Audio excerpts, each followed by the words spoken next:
Check sound.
Magandang umaga po sa ating lahat. Kayo ba'y nagagalak upang sumamba sa Panginoon dito sa bulwagan na ito? Sige po, isang malakas na palakpak para sa ating Panginoon Diyos. Parang mahina lakasan pa ho natin. At tayo ngayon pagdidiwang natin ng Father's Day. Sige po at tayo tumayo at upang manalangin sa ating Diyos na makapangyarihan sa lahat. Panginoon kong Diyos, salamat po at muli po kami naririto sa iyong bulwagan.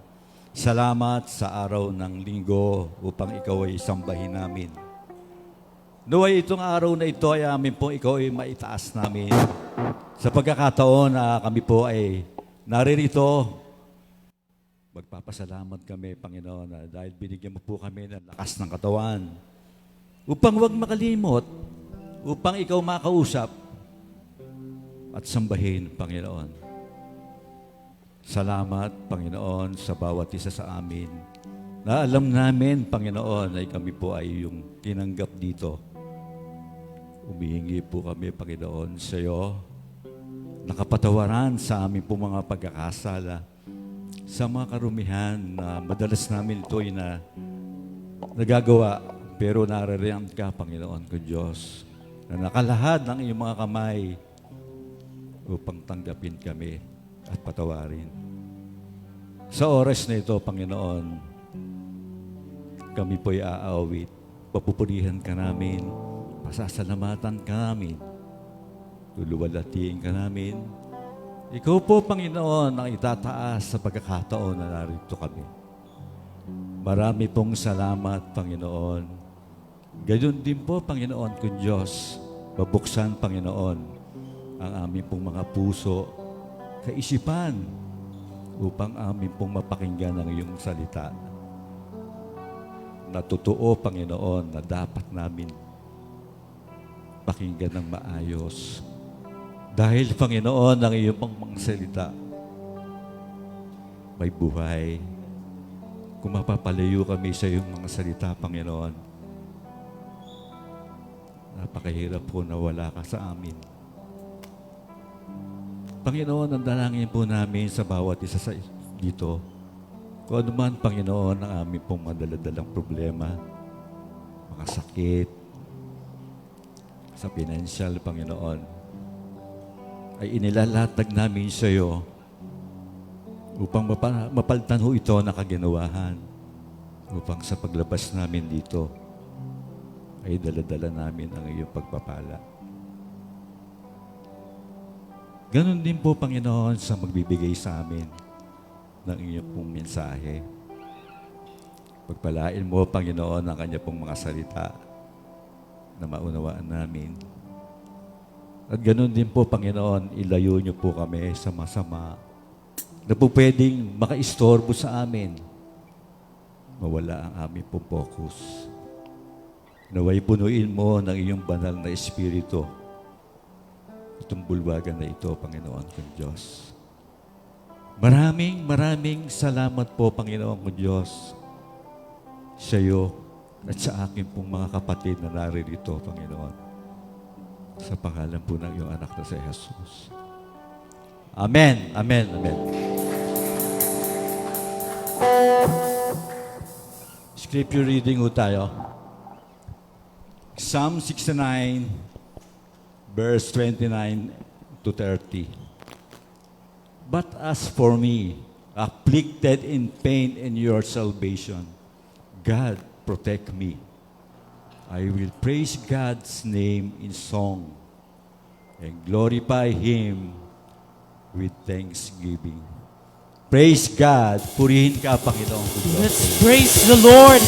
Let's worship and sing to our God, our King and our hope, our Savior. Hallelujah.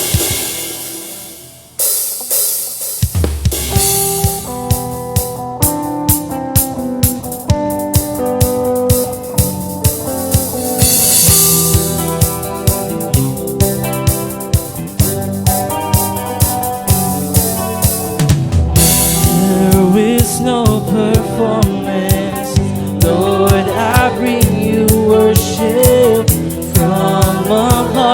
sincere and true.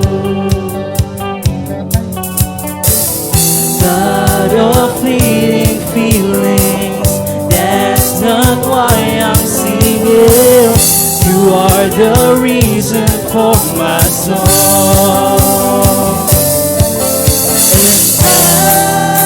I only wanna sing. Well, I give my everything to exalt your name, my King. Oh, I can't imagine why I would do this over high, 'cause it's all to lift you up.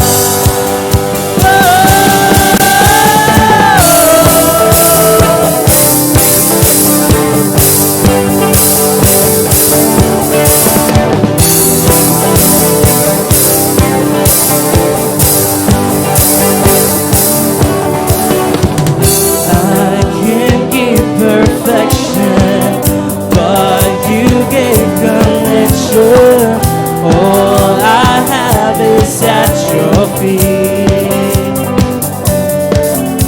It's not just a song that lasts a moment. I offer my life in faith and worship, declaring your word and truth and purpose.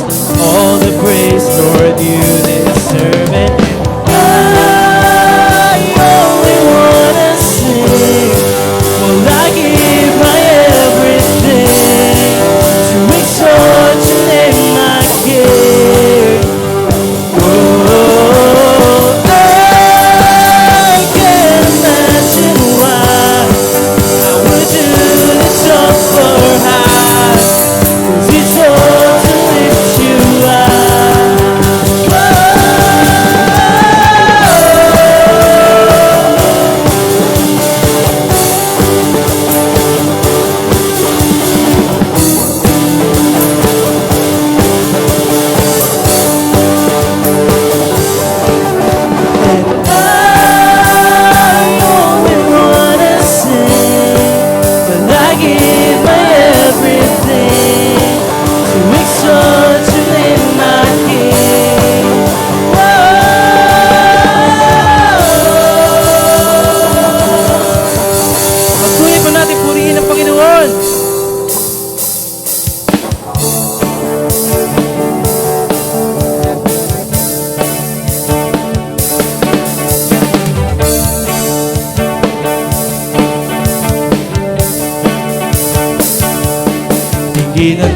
Ginatawag niya sa bawat dako ng ating bayan. Tumawag na, ito ang oras ng digmaan. Sandatan niya, ulitin sa ating kalabang. Maging handa sa kanyang pagbabalik.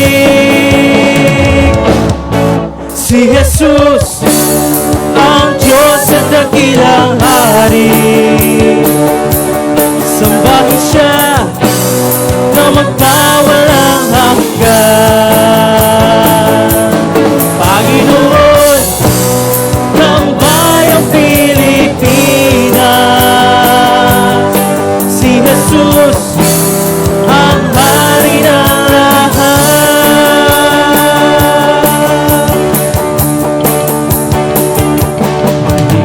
Tawag niya sa bawat dako ng ating bayan. Tumawag na, ito ang oras ng digmaan. Sandatan niya, gamitin sa ating kalabang. Maging handa sa kanyang pagbabalik. Si Jesus, ang Diyos at dakilang hari. Sambahin siya na magpawalang hanggan. Panginoon ng bayang Pilipinas, si Jesus,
Patuloy nga, Panginoon, Ikaw ang hari ng lahat, ang dakilang hari.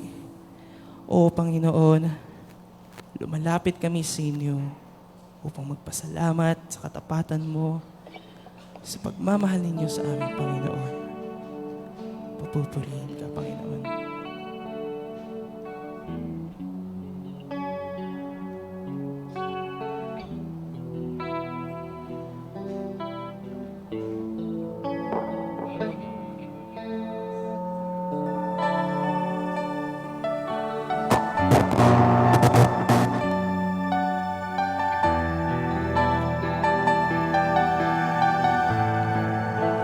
Laging tapat, laging sapat, ang aking Diyos na makapangyarihan. Kahit kailan, kahit saan, mananatili inyong katapatan. Lagi tapat, lagi sapat, ang aking Diyos na makapangyarihan. Kahit kailan, kahit saan, mananatili inyong katapatan. Sa aking pangangailangan, kung kailangan ay pagmamahal, ang iyong mga biyaya ay walang hanggan. Laging tapat, laging sapat, ang aking Diyos na makapangyarihan. Kahit kailan, kahit saan, mananatili inyong katapatan. Sa aking pangangailangan, kung kailangan ay pagmamahal, ang iyong mga biyaya ay walang hanggan. Laging tapat, laging sapat, ang aking Diyos na makapangyarihan. Kahit kailan, kahit saan, mananatili inyong katapatan. Mananatili inyong katapatan. Mananatili inyong katapatan.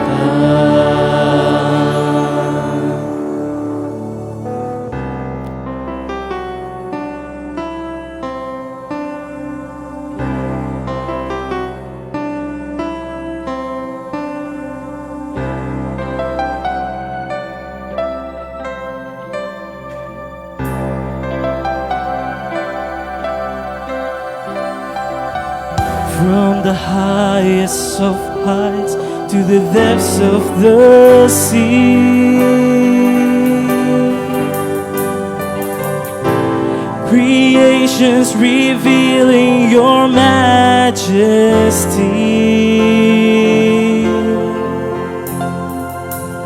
From the colors of fall to the fragrance of spring,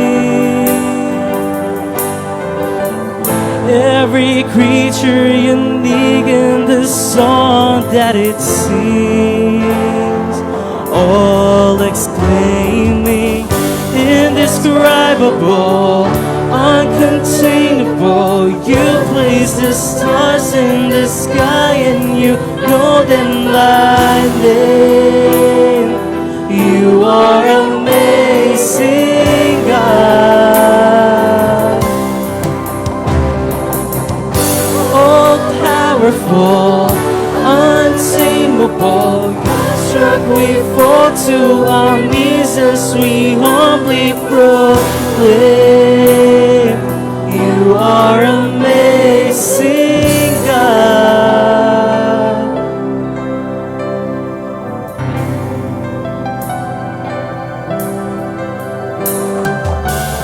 Who was sold every lightning bolt where it should go, or seen heavenly storehouses laden with snow. Who imagined the sun and gave source to its light,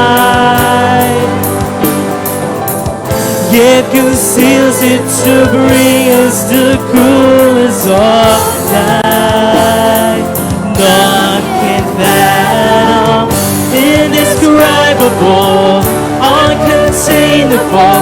You place the stars in the sky and you know them by name. You are amazing, God. All powerful, untamable, awestruck we fall to our knees as we humbly proclaim. You are amazing, God.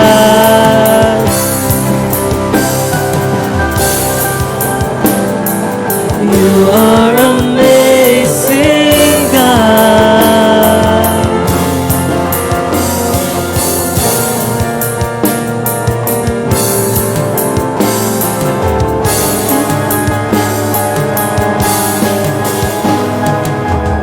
Indescribable, uncontainable. You place the stars in the sky and you know them by name. You are amazing, God. All powerful, untamable, awestruck we fall to our knees as we humbly proclaim. You are amazing, God. Indescribable, uncontainable. You place the stars in the sky and you know them by name. You are amazing, God. Incomparable, unchangeable. You see the depths of my heart and you love me the same. You are amazing, God.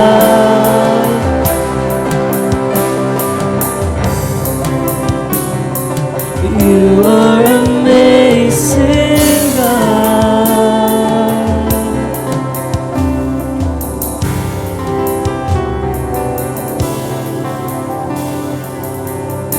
You are amazing, God. Truly, you are indescribable. We worship you and glorify your holy name.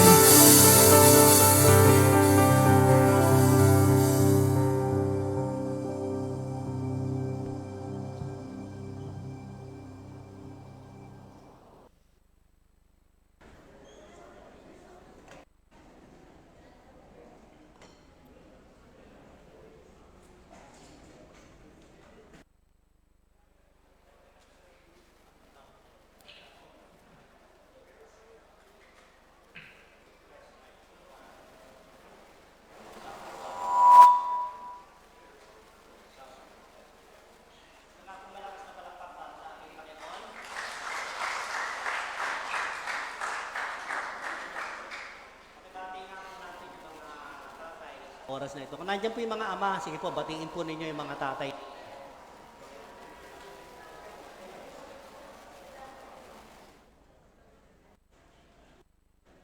Maraming nagsasabi na ang ama daw ay ang pinakahaligi ng tahanan ng isang pamilya. At totoo naman, di ba?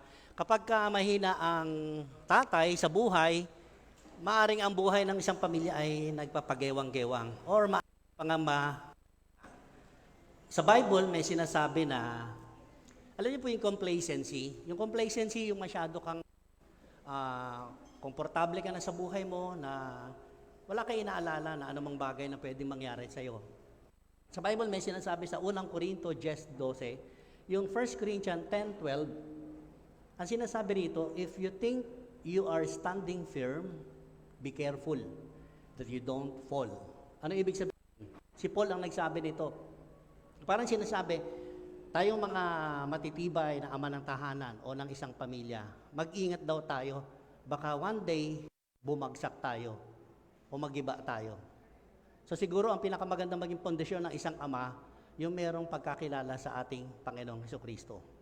Today, I will share to you a short message about the life of King David.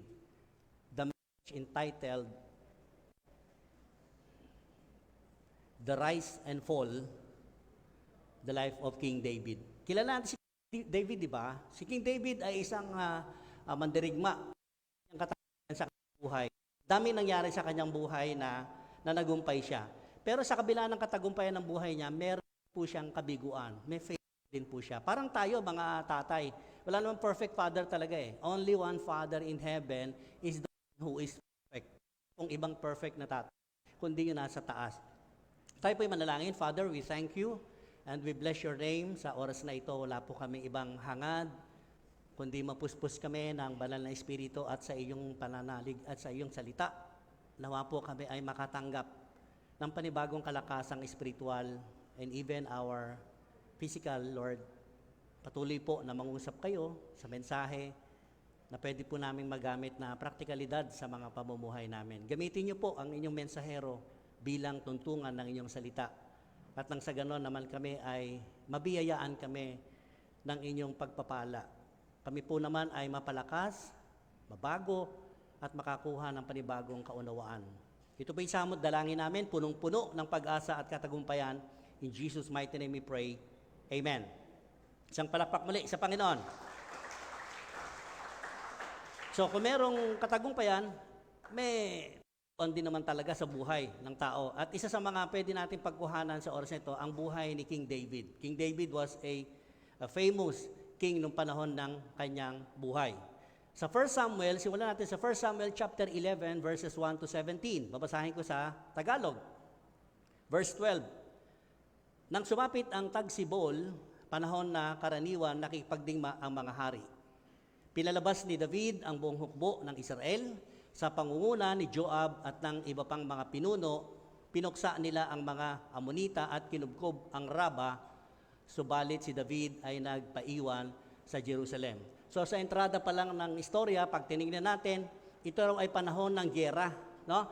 Panahon ng giyera, which si David, si King David, ay hindi po sumama, kundi pinagkatiwala niya sa kanyang mga chief of staff sa pangunguna ni Joab, yung kanyang chief of staff, at sa mga pinuno ng hukbo niya. Instead na siya ay kasama rito, nagpaiwan siya sa palasyo. Verse 2. Isang hapon, pagkagising ni David, umakyat siya sa bubungan ng palasyo at naglakad-lakad. Alam niyo, ang mga naman ng araw, wala mga katulad ng bubong natin eh. So pag palasyo, meron siyang parang, tawag dito, balcony. So doon pumanik si Haring David. Ang sabi roon, naglakad-lakad siya. Siguro, pagkagising niya, maganda yung kondisyon ng katawan niya, naligo siya. And then, nagpunta siya roon sa kanyang balkonahe. Mula roon, ang sabi dito, mula roon, may natanaw siyang isang babaeng naliligo. No, dahil naman makikita, pero bakit yung babae pang naliligo ang nakita ni David? So siguro, masyado namang kitang-kita talaga yung babae. At even the palace, pagpalasyo, mataas yung talagang building ni Haring David. Kita niya lahat ng mga tahanan doon sa paligid niya. Ang sabi dito, naliligo yung babae. Ang sumunod, napakaganda ng babae. Mga tatay, tingnan nyo ang nangyari kay David. may mga series of event. Naliligo si Bathsheba. Pinagtanong niya ito kung sino. Pinagtanong ni Haring David, sino ba yung babae na yon? No? Sinabi sa kanya na iyo ay si Bathsheba. Very familiar tayo sa mga karakter na babae natin ito. King David, Bathsheba, Urias, Joab. King, that time, hari siya. Sino ba naman, siyempre kung ikaw si Bathsheba, patawag ka ng hari, baka ang iniisip mo, uy, pinatawag ako ng hari, siguro may pag-uutos sa akin. O, it is a privilege na kapag ka ikaw ay pinatawag ng hari. So verse 5, dahil sa nangyaring ito, eto na, yung concept, tingnan natin isa-isa. Dahil sa nangyaring ito, si Bathsheba ay nabuntis o nagdalang tao. At ipinasabi niya ito kay David. Siguro pagbalik niya kay David, charang, sabi niya kay David, King, buntis ako, 3 months. No? Siguro nagulat ng David. Verse 6, inutusan agad ni David si Joab, yung kanyang stop, na papuntahin sa kanya si Urias na Heteo. Si Urias kasi asawa ni Bathsheba. So pinatawag niya itong si Urias. Papuntahin sa kanya si Urias na Heteo. Iyon nga ang ginawa ni Joab. Siyempre sumunod si Joab. Sa verse 7, nang dumating ito, si Urias sa Haring David. Ang sabi dito, tinanong siya ni Haring David. Anong tanong ni Haring David? Kumusta si Joab at ang hukbo? Ano ang lagay ng labanan? Kasi galing sila sa gera eh. So nakita yung series of events, si King David, ang ganda ng pasok niya rito kay Urias. Kinumusta niya kung pinuno niya si Joab at kumusta yung labanan. Verse 8, sinabi pa niya kay Urias, umuwi ka na at sipingan mo ang iyong asawa sapagkat nanggaling ka pa sa malayong paglalakbay. Wow, concern na concern si David. Nakita nyo? Si David ay kunyari concern dito sa asawa ni Bathsheba. Pero may nangyari na, di ba? Nabuntis na, nagdadalang tao na si Bathsheba. Ang sabi pa niya, umuwi ka muna kasi pagod na pagod ka sa labanan at malayong lakbayin. Lumakad nga si Urias. Sumunod naman si Urias. Ang sabi rito, ang hari ay nagpadala pa ng regalo para sa pamilya ni Urias. Wow! Ang ganda, very concerned. At meron pang dalang pangregalo itong si King David. May mga panunuhol pa na tinatawag natin, di ba? Siyempre, kung ikaw naman si Urias, galak na galak ka. Pinadalang ka ng regalo ng hari para doon pag-uwi mo sa asawa mo, may pasalubong ka kay Bathsheba. Sumunod. Verse 9. Ngunit hindi pala ito nagtuloy sa kanila. Ibig sabihin, hindi umuwi si Urias. Sa halip, doon siya natulog sa may tarangkahan ng palasyo kasama ng mga bantay. Ibig sabihin, hindi umuwi si Urias. Bakit? Verse 10. Nalaman ito ni Haring David at sinabi niya kay Urias, pinatawag niya uli si Urias, hindi ba't kararating mo lang buhat sa isang mahabang paglalakbay? Bakit hindi ka umuwi? So si Haring David, ini-insist niya talaga na itong si Urias, kailangan mong umuwi para sipingan mo yung iyong asawang si Bathsheba. Pero before that, may nangyari na sa kanila ni Bathsheba. And you know, mga kapatid, kapag tayo pasok sa isang kasalanan, ang dami natin naiisip na mapalusot. And one of that palusot, si David, nakita na, ni-insist niya kay Urias, umuwi ka at sipingan mo ang iyong asawa. Bakit hindi ka umuwi? Ang sabi ni Haring David. Verse 11, sumagot siya. Tingnan niyo ang sagot ni Urias. Ang kaban ng tipan at ang mga kawal ng Israel at Juda ay nasa mga tolda lamang. Kasi ganoon ginagawa nila eh. Yung kaban ng tipan ng Diyos ng panahon noon, dadali nila sa mga tolda lang yon. Sundalo, nagpapahinga sila sa mga tent din nila. So itong si Urias, he decided, parang unfair naman sa kanya, na siya ay uuwi sa kanyang asawa at yung kanyang mga kasamang sundalo nandoon.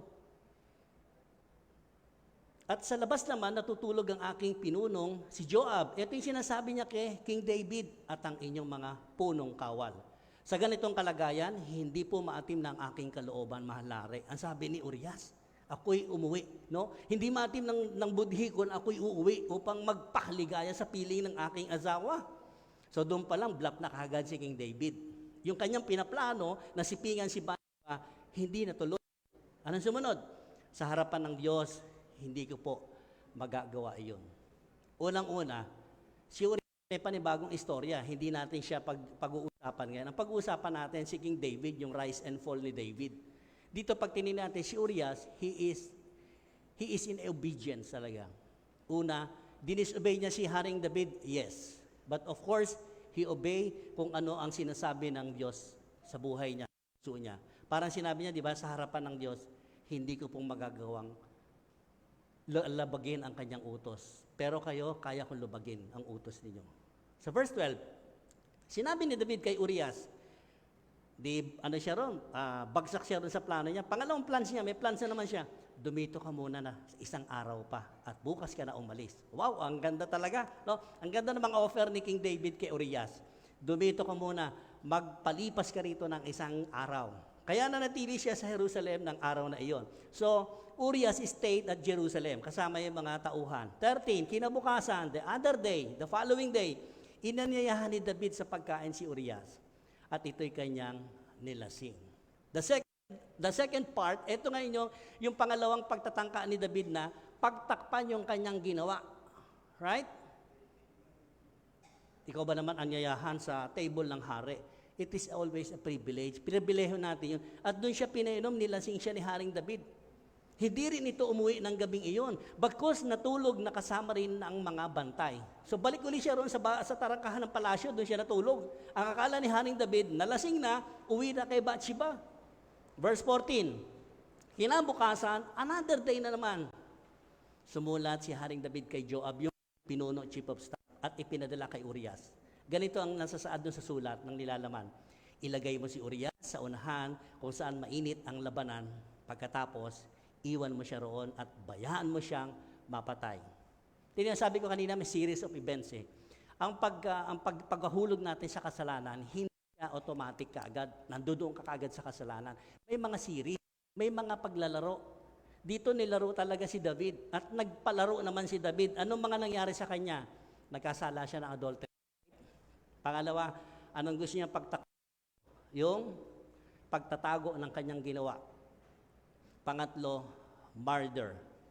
There are 3 kinds na pwedeng magawa ni David dito kay Urias. Verse 16, habang pinapaligiran na Joab ang lungsod, inilagay nga niya si Urias sa gawing malalakas ang kaaway. Doon niya itong si Urias sa ng kalaban. 17, lumabas ang mga kaaway mula sa lungsod at sinalakay ng mga kawal ni Joab. Ang mga kawal ni Joab napatay ang ilang pinuno ni David kasama si Urias. Siyempre, pag ikaw yung hari, gugustuhin mo ba na may mga laga sa mga tauhan mo? Lalo na yung malalakas, yung magigiting na mandirigma mo. Dito nakita natin, sinakripisyo talaga ni David. For what? Because of his sin. Gusto niya tago yung kasalanan na nagawa niya. Bakala naman niya, may tatago niya talaga. But yung kasalanan, tingnan natin, ano ba yung mga nangyari, iisa-isahin natin.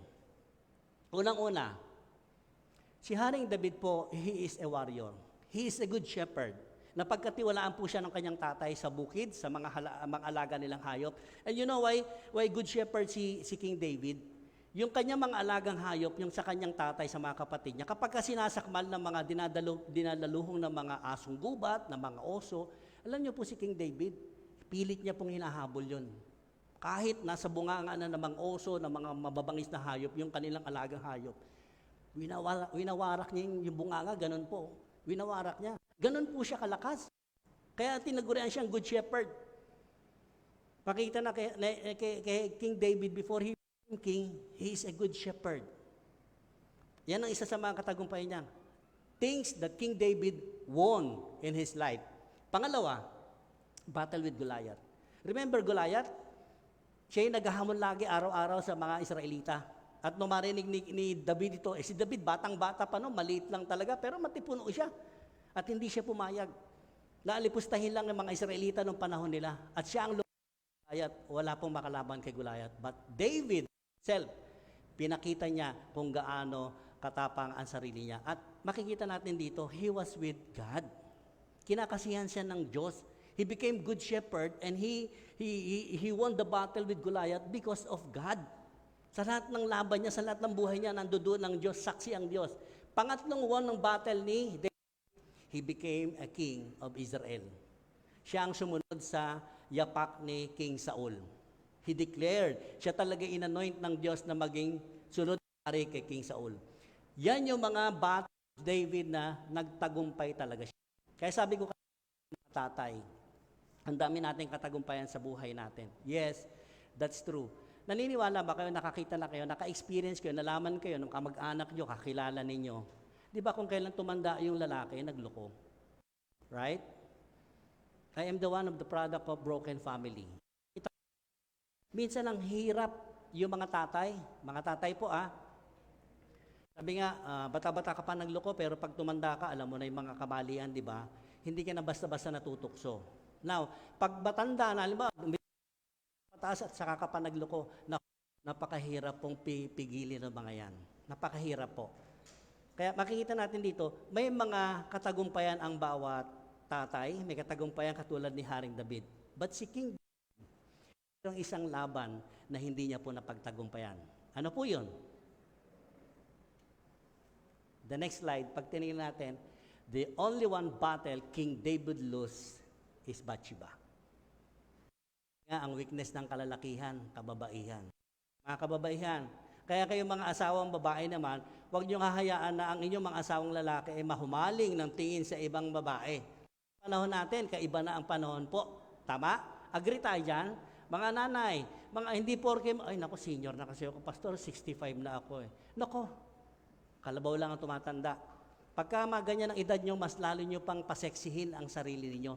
Para yung mga asawa nyong lalaki, mga tatay, no? Hindi nangangapit bahay, hindi mababa mo na kumpare, nangapit bahay, no? Palawalaan nila. So, ito, si King David, only one battle he lost. Kay Bathsheba lang po. Parang sabi ni Satan, no? O ano ka ngayon? Haring David, no? Kay Bathsheba ka lang pala eh. There are three main avenues na dito. Si King David. Ano-ano ito? Sa 1 John chapter 2 verse 16. Biblical din naman talaga eh pag tinignan natin eh. 1 John 2:16. Anong sinasabi? For everything in this world, the lust of the flesh. Ito po, yung laman natin. The lust of the eyes, yung ating mata. And the pride of life. Yan. Yung tatlo na yan, magkakapatid po yan eh. Tatlo yan. Yung pride, yung katayuan mo sa buhay, macho ako, pogi ako. Yan yung mga bagay na pwede natin i-claim, no? Pride of life comes not from the Father, but from the world. Ano yung tatlo? Flesh, eyes, pride. Examinin natin. Si King David, paano siya natukso? Paano natin dito sa slide? Si King David, may natanaw siyang babaeng naliligo. Ang dami-dami naman makikita talaga no? Pero pag tingnan natin, bakit yung naliligo pa ang nakita niya? Eh siguro may largabista si Haring David, no? Talagang din largabista niya naliligo. Ang sabi ron napakaganda ng babae. Paano niya nasuri yung babae, di ba? Tama? Siguro may largabista, si Haring David. Kaya nga siya, ang kasabihan, iba yung titigan sa tinignan. Naalala ko nung araw si Mami Mel pagka sumasakay kami ng jeep, no? Totoo ito. Siyang pag may sasakay na miniskirt sa jeep, tayo mga asawang lalaki, hipokrito naman tayo kung di natin makikita. Ang sabi ni Mami Mel, huwag ka nang mali. Kasi pag lumingon ka, kakasala ka na. Pwede na makita mo. Pag nakita mo gano'n, tama na, pero diretso na. Huwag ka nang babalik ng tingin. Totoo naman talaga eh. Eh di ba yung mga babae naman, tukso talaga mga babae. Bakit pag may miniskirt pagdating sa jeep naman gano'n ng palda? No? Hirap na hirap sila.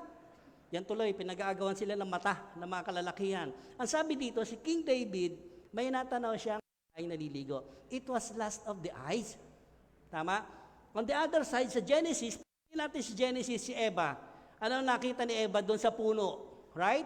Nakita ni Eva, napakaganda sa paningin ng prutas. Yung sinasabi doon. Dalawa sila pareho, lust of the eyes. Pangalawa, nakatayo si King David sa bubungan ng kanyang palasyo. Kitang-kita niya ang lahat niyang nasasakupan. On the other hand, si Eva naman, nung niya ang ganda sa paningin ng prutas, di ba ang sabi niya, ang sarap kainin siguro nito. Then, sabi niya siguro, ang sarap nitong kainin ng babae na ito. The same. From the scripture, makikita natin sa buhay ni Haring David, yung parehong strategy po, mga kapatid. Walang pagbabagong strategy si Satan. 3 things. 3 avenue sa buhay nating lahat. Hindi lamang po sa mga tatay, maging sa mga babae. Pwede mangyari ito. Pangatlo, ito na nakuha niya na pinatawag niya na si Bathsheba. Kay Eva, gano'n naman, mabuti ang maging marunong. Nakita niyo? The same strategy Satan doing in our lives. Wala pong pagkakaiba kahit sa panahon natin ngayon. Ang daming bagay, hindi lamang po ito sa mga kalalakihan, sa pagkain. Pwede kang matukos sa pagkain katulad ni Eva. O di ba sa panahon natin yan, ang dami namang ito na pagkain. Pag nakita mo yung pagkain, di ba? Uy, ang sarap. Di ba, bukas ka na lang mag-diet. Di ba, maintenance ka naman. Di ba, ang dami natin mga palusot. Dito sa pinag-aaralan natin. Si David, dami niyang excuses. What? In times of temptation. Ito yung maganda, yung sinabi ko kanina. Diba yung mga na pwedeng mangyari? Panahon na tinutokso tayo. There are series of events. Yan. Series of events, ibig sabihin, uutay-utayin ka naman ni Satan eh. Hindi ka bibiglayin ni Satan eh. Ang sabi dito, akit. Beautiful sa paningin natin talaga. Even things, materials, mga bagay. Kung minsan, meron yung kapitbahay mo, meron yung ibang tao, gustong-gusto mo magkaroon nun, hindi mo naman kayang bumili nun, gagawa ka ng paraan para magkaroon ka nun. Na-entice ka sa mga bagay. Pangalawa, masarap kainin. Masarap magkaroon ng mga bagay na yan. Masarap angkinin. And then yung pangatlo, nakita nyo, nakapagpapataas ng kalagayan ng buhay. Uy, ang ganda naman ng bahay ninyo. Ang dami nyo, kumpleto kayo sa gamit. Paano nyo ba nakuha yung mga yan? Di ba? Ang sarap na gano'n, parang makikita sa mo, tinataas yung buhay mo. Things na pwede mangyari sa bawat isa sa atin. Sa ating pong pamilya. Lust of the flesh, lust of the eyes, and pride of life are Satan's strategies. Beware tayo dyan, ha? Maging mapagmatsyag po tayo. Ang strategy ni Satan, 3 avenues lang sa buhay natin. The same in the scripture, same in King David, the same sa mga naging tauhan sa Biblia. Maging tayo rin po. What are the defense? O anong defense natin ngayon? Yan ang tingnan natin. Kung nandoon tayo sa temptation, ano yung mga bagay na pwede nating idepensa o dumipensa tayo? Parang sa laro ng basketball. Ang pinakamagandang protection yung defense. Hindi lang yung opensa. Now, what are the defense? Pag tinignan natin, unang depensa na pwedeng gawin natin, avoid it. Sabi mo nga sa tao mo, avoid it. Avoid, iwasan hanggat pwedeng iwasan, iwasan talaga. Ano sabi sa awit? Do not let my heart be drawn to what is evil, so that I take part in wicked deeds along with those who are evildoers. Do not let me eat their delicacies. Sabi dito, huwag niyong hayaan na madaya yung puso ko, no? Matempt ako, yung puso ko, na anumang ginagawang mali ng kapwa ako, ay susunod ako doon. Even, ang sabi dito, even tumikim lang. Even tumikim ka lang. Pakurot lang naman. Kasi parang ang sarap pakurot lang naman. Even kumurot ka, kapatid, wag na wag mong gagawin. Avoid. Avoid it. Hanggat may iwasan. Di ba, kuminsan, yung pinaka na mata natin, parang ang sarap-sarap talaga. Yung talagang naglalaban yung flesh mo at saka yung paningin mo doon sa bagay na gustong-gusto makuha. And then sinasabi naman ng puso mo, wag. Wag mong kurutan, wag mong man. Tingnan niyo yung mga nare-rehab na tao. Yung mga nare-rehab na tao, diyan na hindi sila gumagaling talaga. Labas sila ng rehab, mas lumalala sila. Bakit? Kasi ito, entice. Meron silang mga pagsubok sa temptation na kuminsan, ang tagal nilang huminto. At kapag katapos, tumikim lang, alam niyo yung paninigarilyo? Yan din, isa paninigarilyo Taon ka lang tumigil, pero no minsan nainganyo kang tumikim lang, tikmak mo ako, ano ba? Nung tumikim ka, eto na naman, mas lumala ka pa nga. Lahat yan, vices, kung anong bagay na pwedeng napagtagumpayan mo na, tapos natikman mo muli, nabalikan mo. Yung sinasabi rito, tumikim, wag na wag mong gagawin. Avoid it. Proverbs 22 verse 5, in the paths of the wicked are snares and pitfalls. Sabi yung masama, alam niyo masama, meron siyang mga patibong. Meron siyang mga balak, may mga inihahanda siyang magagandang hain sa iyo. Pero actually, patibong yun. Sabi niya, but those who would preserve their lives stay far from them. Alam niyo, napakagandang maging kung mahal nyo ang pamilya ninyo, mahalin ninyo ang inyong mga sarili. Anong point ko doon?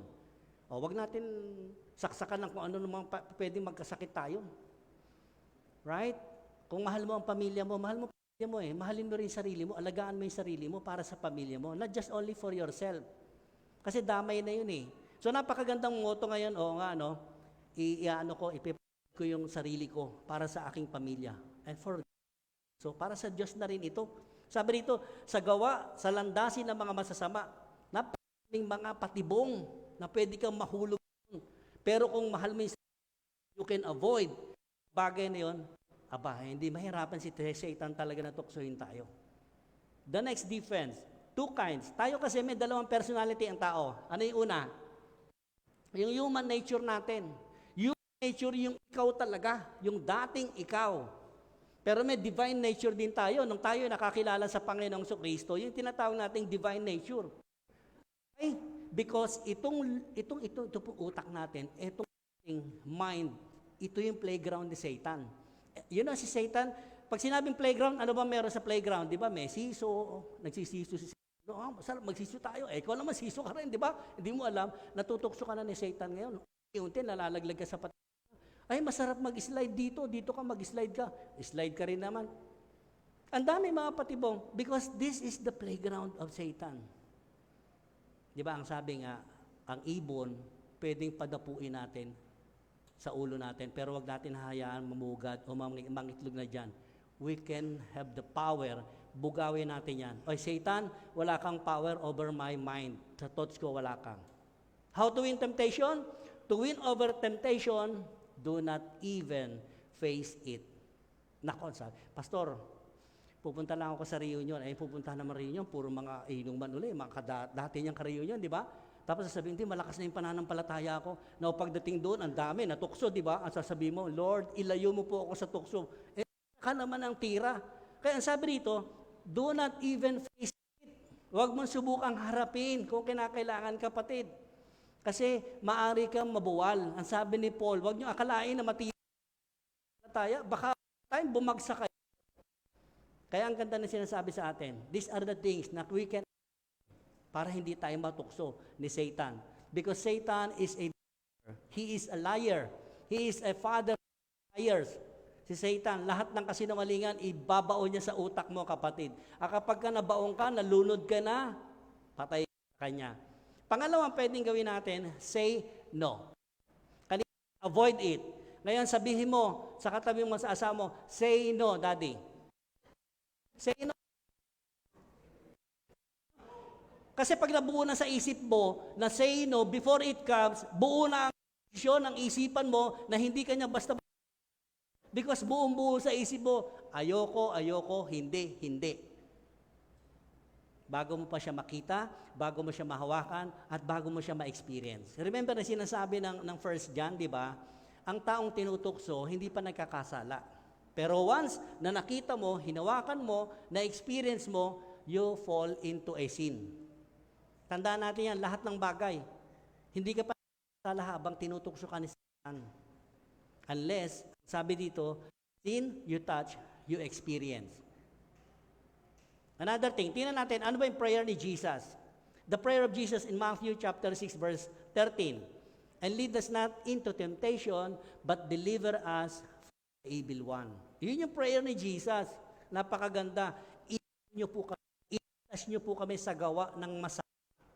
Sa Proverbs 1:10. Tingnan natin.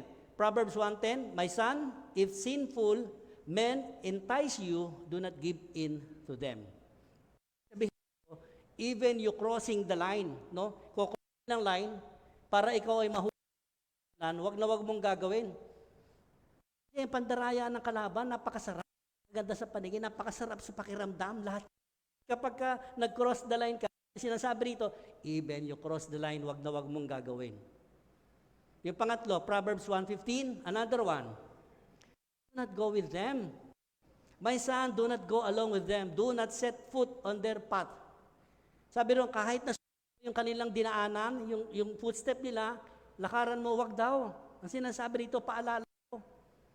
Napakaganda na prayer of Jesus, do not cross the line. Wag natin gagawin yan. Do not go with them.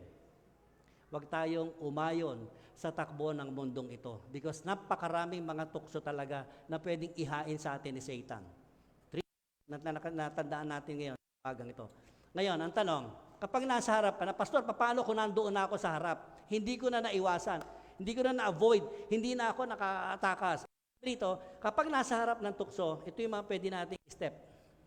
Number 1, resist. We have the power to resist the power of Satan. Pastor, hindi ko kaya kasi tao lang ako eh. Nako po. Remember that we have the power of Jesus.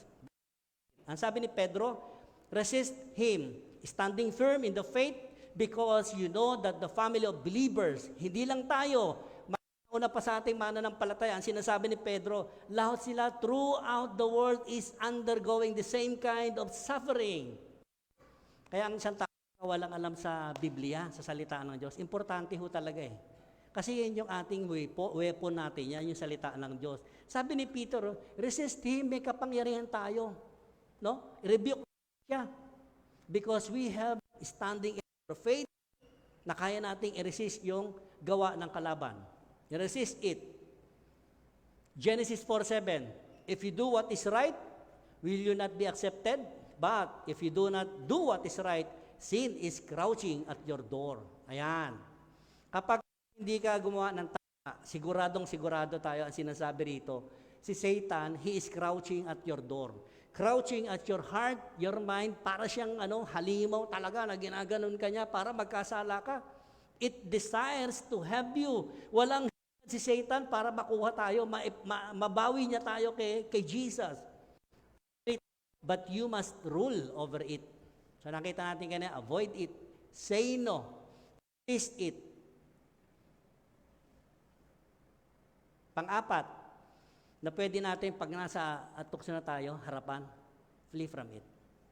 Remember in James chapter 4 verse 7, ano sinasabi? Submit yourselves then to God. So, kaya tayo may power mag-resist, mag-rebuke kasi submitted tayo sa power of God. Hindi yung i-resist mo siya without the power of God. Walang pangunguna ng submission sa kapangyarihan ng Panginoon. Ang sabi dito, submit yourselves then to God. Resist the devil and he will flee from you. Every time nahaharap ka sa tukso, sa temptation, before and during or after, you can resist the devil. Kilala Joseph the Dreamer?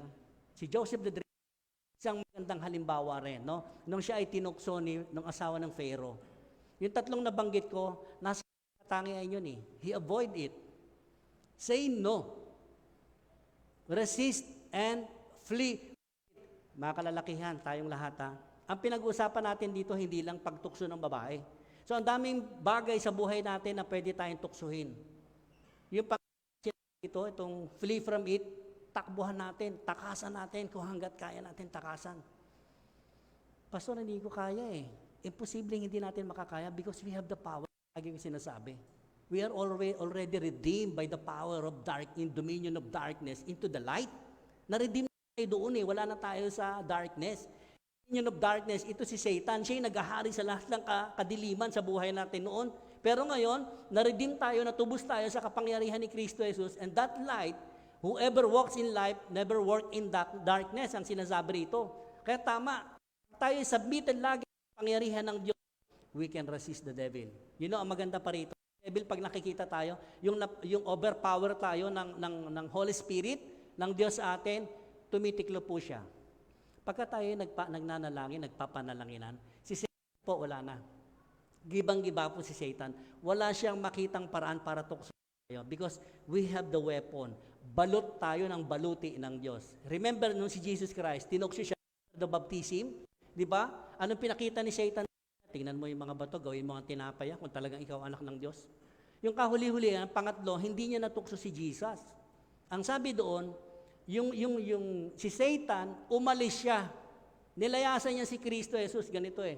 Nilayasan niya, pero ang sabi ron, humanap uli ng pagkakataon si Satan para tuksohin si Jesus. So sa atin pwedeng mangyari po. Pagka hindi tayo ready, hindi tayo handa. No? Yung sinasabi ko kanina, marami mga Kristiyano, complacency. Masyado na silang comfort sila sa sarili na, matatag na ako, lagi ako nasa ministry, leader ako, ganito ako. Alam niyo po, vulnerable tayong lahat. Tayo ang target ni Satan. Hindi yung mga nasa labas. Kasi yung mga nasa labas, kabarkada na ni Satan yan. Katropa niya yung mga yan. Now, tayong na-redeem ni Jesus Christ, tayo ang target ni Satan, balik tayo sa kasamaan. Kaya ito ang pinag-aaral natin, tamang-tama sa atin, mga tatay, beware. Baka akala nyo ay matatag na Pantayo ninyo sa pamilya ninyo. Mag-ingat. Maging mapagmatsyag tayo kasi alam natin ang laro ni Satan. Submit yourselves then to God, resist the devil and he will flee from you. Fill your life with godliness. Siguro pinakamaganda natin gawin. Punuin natin ang buhay natin ngayon na mga makadiyos. Tayo mga tatay, tayo talaga yung haligi ng isang pamilya. Na kapag naggaling sa atin yung mga kabutihan, yung godliness, ang mga pamilya natin, yung mga anak natin, asawa natin, to be follow lang talaga sila. Magiging maayos po ang pamilya. Sino bang may ayaw na maayos na pamilya? Di ba tayong lahat gusto natin maayos? So kapag ang bawat tatay nakasubmit sa Diyos, kay Kristo Jesus, naniniwala po ko, there is no chance or excuses si Satan ay i-target tayong mga pamilya. Can we do that? Ni Paul, 1 Timothy 6:11, sabi ni Paul kay Timothy, but you, man of God, sinasabi niya kay Timothy, isang batang mananampalataya, flee from all these things and pursue righteousness, godliness, faith, love, endurance, and gentleness. Napakaganda, di ba? Lahat ng ito, bunga ng Espiritu na tinanggap natin kay Kristo Jesus. At yan yung lumalabas sa ating buhay ngayon. Yan yung nakikita sa buhay natin. Na isa sa pamuhay natin yung mga bagay na yan. Ang dinidesire natin, mga bagay na makikita natin, righteousness from the Lord, godliness, faith, and love. Yan yung nakikita sa ating mga buhay ngayon. Pinalalahanan niya si Timothy because Timothy is a younger disciple na pwedeng madaling matukso. Kaya ganun ang recommendation ni Paul sa kanya. 1 Corinthians 10:13. There are two kinds yung sinasabi rito sa unang ito. Isa, sinasabi rito trials. But this time, ito yung temptation. No temptation has overtaken you except what is common to mankind. And God is faithful. He will not let you be tempted beyond what you can bear. Pag nandoon tayo sa tukso, hanggat maaari, even face it, wag natin itry. Even tumikim tayo, wag natin itry. Pag nandoon naman tayo, tapat ang Diyos na nangako sa atin. Maaasahan natin na tayo ay bibigyan niya ng way out para hindi ka matukso doon sa hinaharap mo. He will also provide a way out that you can endure it. Habang sa tukso, sinasabi, kasala. Once na kumurot ka, tumikim ka niyan, mahuhulog ka sa kasalanan. Just like King David, nakita isang hari. Tatlo ang naging kaso niya. Adultery, yung tinatawag na pagtatago ng kasalanan niya, at yung pangatlo, murder. Mga bagay na dapat hindi niya nagawa. Hari na siya, kaya sa atin, posible rin mangyari yan. So before it happened to us, nakita natin yung mga bagay na pwede natin gawin para maiwasan yung temptation na nakahanda para sa ating lahat. The last verse, who give us strength to meet temptation? Hindi kasi maiwasan nandiyan talaga Sino ba nagbibigay ng kalakasan? Philippians 4:13. Ang context naman ito talaga, si Paul, naranasan niya ang lahat. Sa sobrang hirap, naranasan talaga niya. Diba pag sobrang hirap ng tao, nakakagawa ng kasalanan because while you are in the trials, mga kapatid, temptation laging nandyan, magkapatid yan. Kapag ka nasa trial ninyo, ang lapit-lapit natin sa tukso.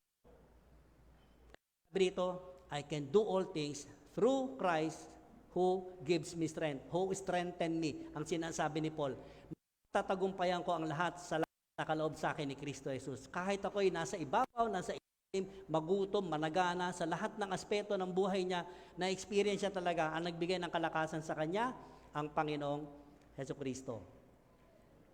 Tayo pong lahat ay yumuko sa presensya ng Panginoon. Father, we thank you again and again. Salamat po sa maikling mensahe na pwedeng magpaalala po sa amin. Especially po sa mga tatay, celebration ng aming mga father. Father, I pray that the Holy Spirit will manifest for each and every one. Nawa po ang maging tatay namin so we will be able to share family to our children or spouses. At alam namin, Panginoon, kapag kayo ang naging sentro, naging gabay namin, there is no such things na pwedeng gumawa ng paraan si Satan para kami. Even enticement, Lord, sa panahon na tinutulungan kami sa mga mo na pwede naming makuhanan ng kalakasan, ng katagumpayan. Dahil apart from we cannot do nothing. Wala kaming kayang gawin. Kaya Maraming salamat sa oras na ito. Kayo ang patuloy na maitaas sa bawat buhay, sa bawat isa, sa bawat pamilya. Lord, bless everyone. Ito po yung samot dalangin namin, puno ng katagumpayan. In Jesus' mighty name we pray. Amen.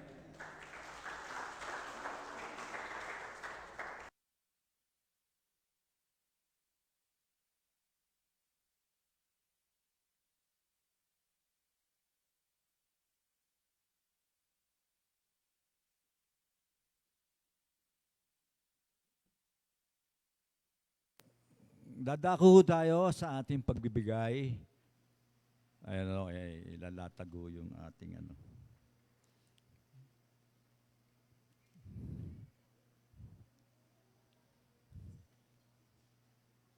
Sige po at ipanalangin po natin ang ating pong ipagkakaloob sa ating Panginoon.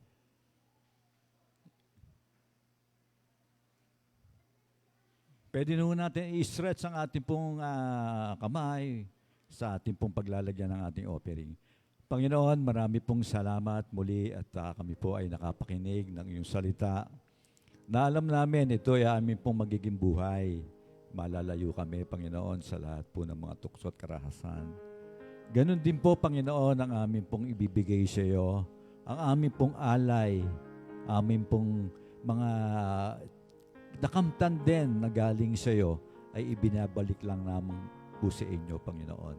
Naway ito po ang aming ibabalik sa iyo ay magamit namin sa aming pong pananampalataya at dito po sa aming pong bulwagan, Panginoon, upang sa ganon, huwag po kami makakalimot sa iyo sa iyong mga salita, Panginoon.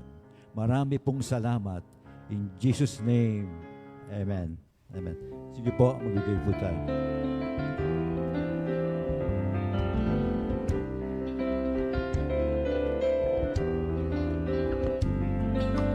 Aking mga kamay, nagkahandog tanging alay. Mula sa puso ko'y tigil, isasalamat na hatid. Upang salita niyo ay malaganapin, mapalawak ang makalangit, tatawagin. Ang tinig na umaawi, mapupuri ang inihahatid. Pasasalamat Po at at, sinasabi, kakalagay walang batid. Huwag sayang ibinabalik, mga biyayang galing sa langit. Bunga ng mayaman, inyong pag-ibig. Ang aming alay, O Diyos, ay tanggapin. Handog na pinagkamanhinan, ang aming panalhin. Lahat na ito'y sa inyo din ang galing. Natala at lumusan, inyong gawain.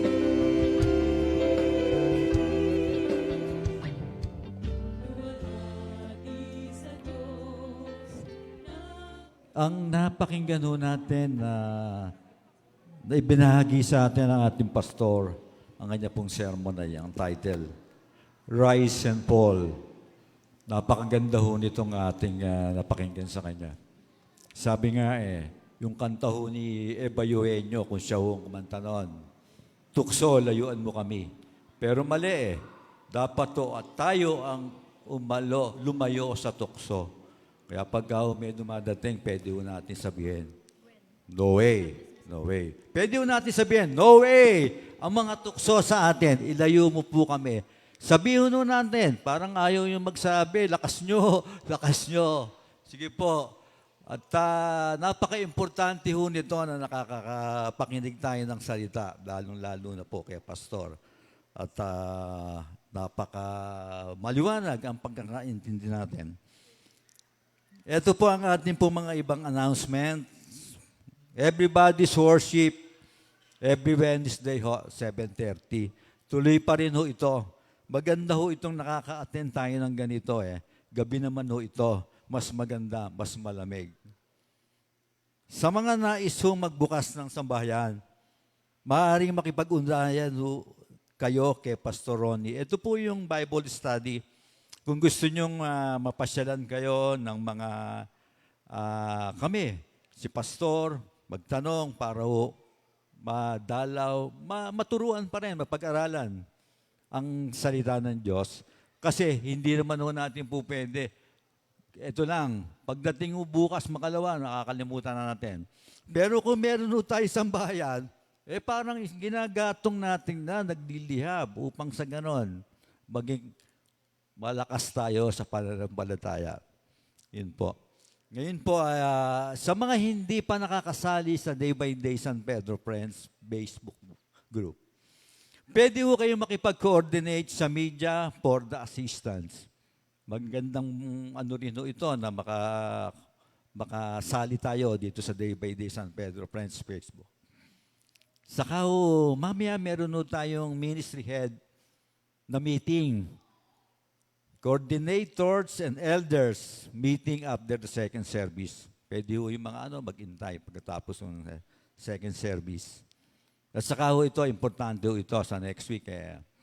Meron tayong 30th anniversary Day by Day San Pedro. Ito po ay gaganapin sa Pasita Astrodome.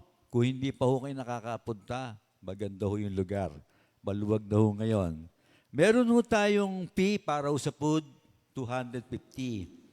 At saka sa 100 para sa kids.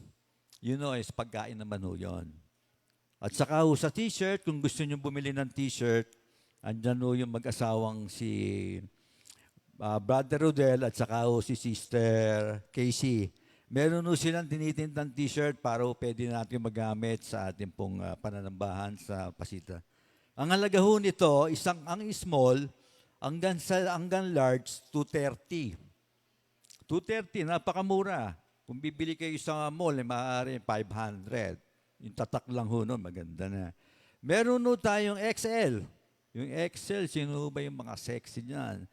Above, 250 yun. Medyo pit na pit yan. Makipag-coordinate sa mag-asawa, saka kay Sister Casey. Ang call time natin sa darating na linggo, 9:00 ng umaga. Kailangan dumiretso na tayo doon. Doon ang diretso. Mas maaga, mas maganda, makakaharap o kung ano man. Hindi tayo nakatayo. At meron tayong video.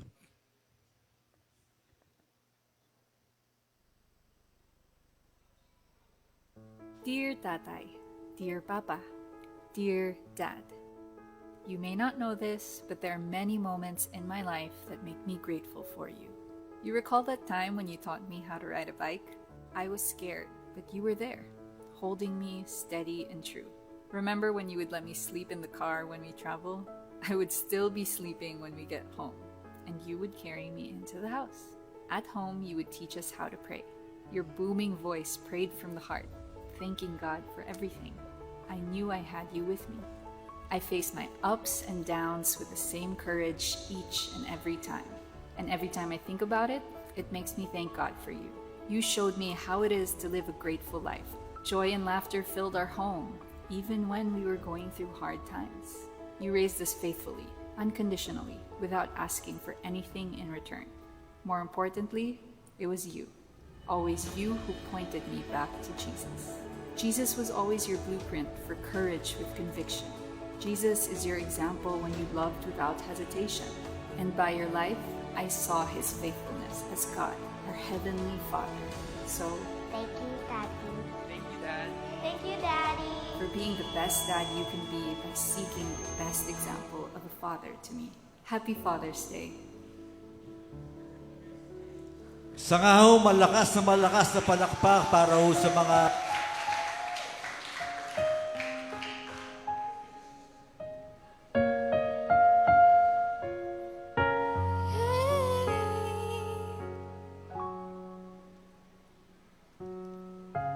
Back when I was a child, before life removed all the innocence, my father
Further announcement lang po.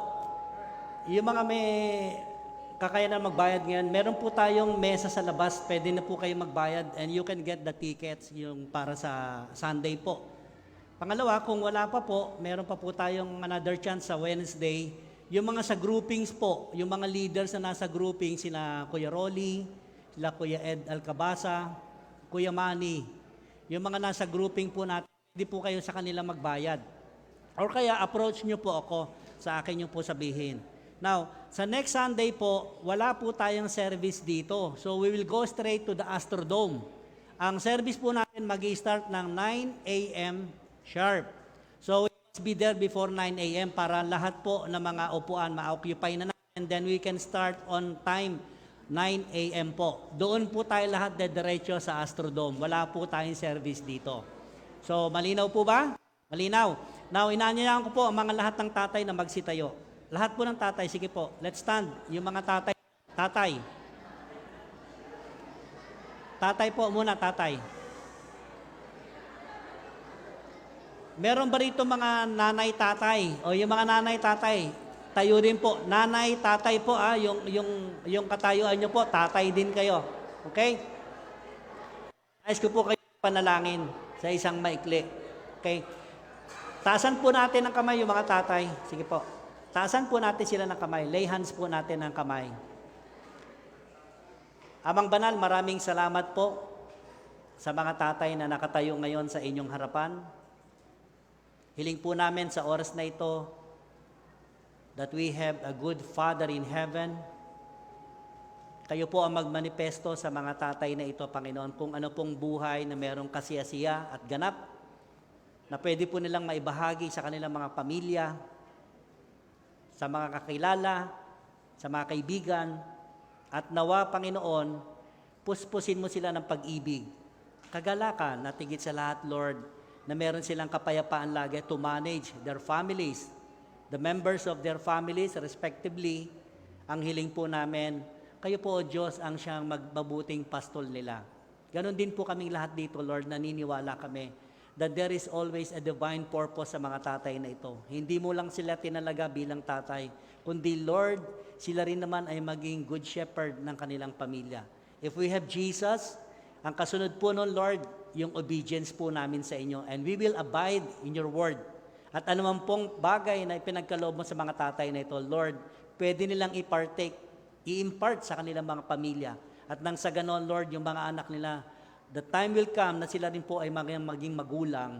Hiling po namin, kayo po, O Diyos, ang magbigay ng lubos na pagpapala sa mga tatay na ito. Pinupuri ka namin, Lord, anuman po ang desire ng bawat isa, inyo pong ipagkaloob sa kanila. Ito po yung samot dalangin namin. In Jesus' name we pray. Amen. Tayo pong lahat ay magsitayo para sa panghuli at pangwakas na panalangin. Buhay ko'y maging banal mong tahanan, luklukan ng iyong wagas na pagsinta. Daluyan ng walang hanggang mga papurit pagsamba, maghari ka, O Diyos, ngayon at kailanman.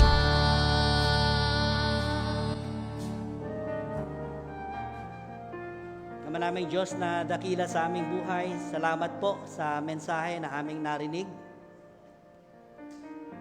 Patuloy nga po, Lord, ang hiling namin, ilayo niyo po kami sa gawa ng masama o sa gawa ng tao.